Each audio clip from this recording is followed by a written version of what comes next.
civilization. Will he see a Judeo-Christian civilization? Do you believe in a Judeo-Christian civilization, or do you see one tree with different branches, or separate several branches, in your opinion? What's happening now in the world, in a big way, is perhaps not Judeo-Christian at all. We are not living not in a Jewish environment, and not in a Christian environment, and not, with all the points, not even, to speak rightly about it, even not in a Muslim environment. We are living in a growing paganization of the world. I see not just images, I see the old gods, Greek gods, pre-Greek gods. I see them emerging. You see, you had once a god that was called Baal, or it's called in the New Testament, it's again a Hebrew connotation, in Aramaic, Mammon, money. Look at this big god. Is he not bigger than any of the church's saints? Look at the other goddess that was called in the old language, Astarte, Venus, sex, raw sex. Sometimes with a little bit of clothing, just not for enticement, not for chastity. Isn't she becoming much bigger than, say, a dozens of Marias? And what I'm calling the third goddess, she was in Greece, she wasn't so famous, Calliope, is the goddess of making a noise. Such aggrandizement, fame for the sake of fame, to be famous because you are famous. What do you think about the internet, and in particular, with tablets and smartphones, because it's much more interactive, and yes. We're not watchers, we're users, yes, and therefore we have to think, to make decisions. It's a great power, and as many great powers, it's in a certain way, it's not the same thing like the atom bomb, but it's still a great power. It's a great power. And again, as I told you, the real problem is it in the right hands? Now, I'm not going to say to stop it. We cannot. But I'm saying, is it not, when you have, instead of an encyclopedia, you have a Wikipedia? Is it an advance? See, when I want to get information, I can get it in the internet much easier, 100% so. Do I get better information?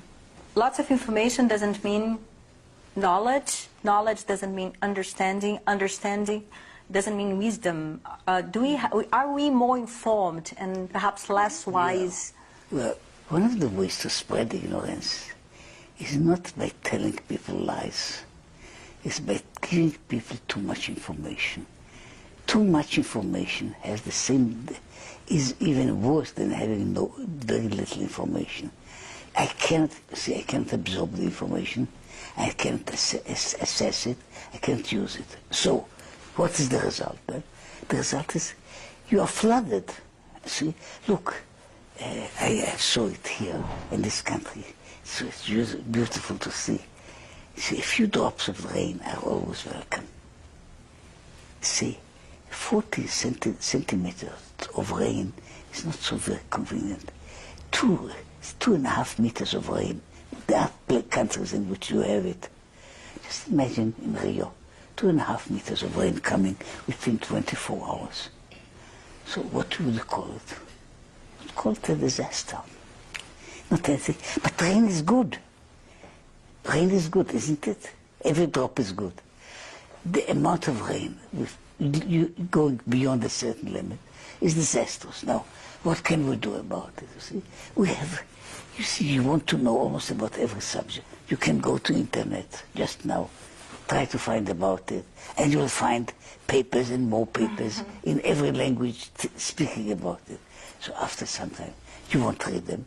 It won't do you any good. So we come again to the basic problem about sifting, sorting, dealing with things.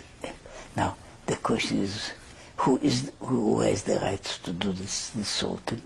Are you pessimistic? Because in a lecture delivered at the Academy of Social Science of Shanghai, you said that there is some similarity between Talmud's kevód and the basic book of Tao. Right. And I'll put it very simply, but the Tao says more or less that things contain the germ of their opposite or of their non-existence, which you can understand of their destruction, maybe. Okay. So does humanity contain the germ of its destruction? Look, I wouldn't, if I would believe that the world of tomorrow is necessarily becoming worse and worse and worse, I would possibly not exist anymore. Just willingly. There's no sense in it. So any person, even that speaks on a television program, has to be an optimist. See? I suppose you have to be an optimist as well. You meet all kinds of people, and you sometimes hope that one of those dummies that you interview, me and others, will possibly say something to save the world.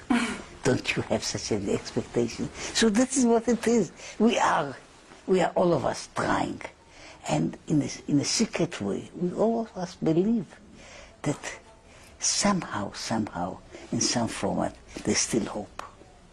You know, I once, to give you, I've been asked, so where does Judaism stand with the division between Leibniz and Voltaire?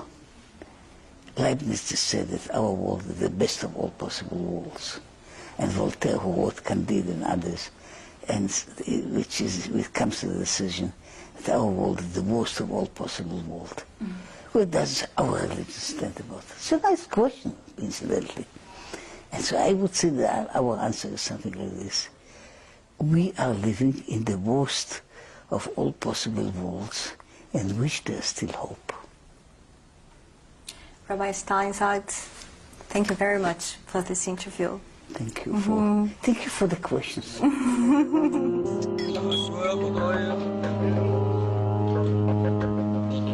Uai, seu app de vídeos curtos.